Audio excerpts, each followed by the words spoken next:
Suatu hari saya mengikuti sebuah rapat yang dipimpin oleh seorang muda yang sangat berkarisma.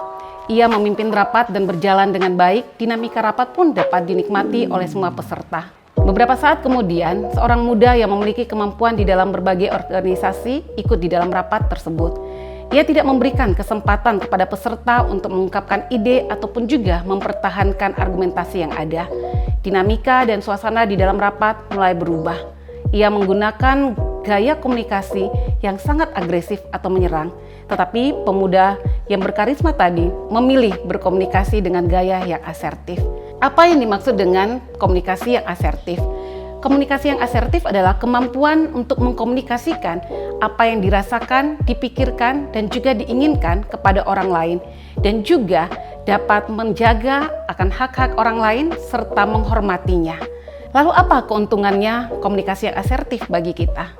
Komunikasi yang asertif dapat menolong kita untuk mencegah terjadinya konflik, dapat juga menolong kita mengelola dan mengembangkan komunikasi, juga bisa menolong kita untuk meningkatkan rasa percaya diri dan membantu kita mendapatkan penghargaan diri dari orang lain.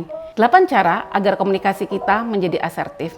Pertama, menghormati hak orang lain dan diri sendiri. Kedua, berani menghadapi masalah. Ketiga, berani mempertahankan perasaan ataupun juga pendapat.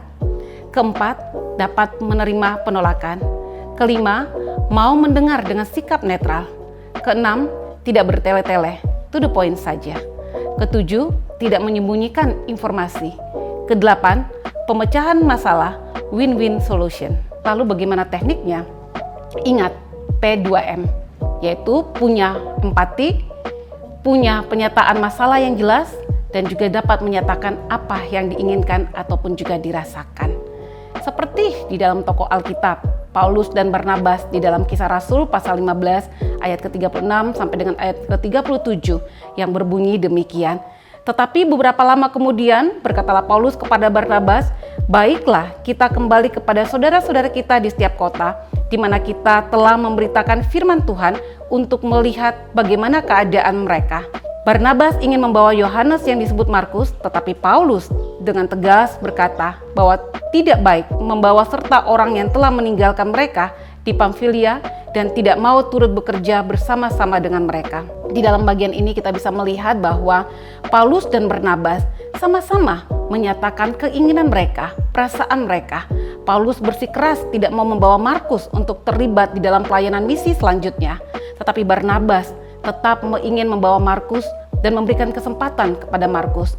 Baik Paulus maupun juga Barnabas masing-masing menggunakan gaya komunikasi yang asertif. Mereka mengungkapkan apa yang diinginkan, yang dirasakan, dan juga yang dipikirkan. Sehingga terjadi suatu pemecahan masalah yang baik. Paulus berjalan dengan Silas dan Barnabas berjalan dengan Markus. Dan keduanya sama-sama bisa memberitakan Injil Tuhan. Dan akhirnya Injil Tuhan pun terus tersebarkan dengan luas. Karena itu, belajarlah untuk selalu berkomunikasi secara asertif. Katakan, nyatakan, dan ungkapkan apa yang diinginkan, dirasakan, dan juga dipikirkan. Kiranya Tuhan menolong kita semua. Amin.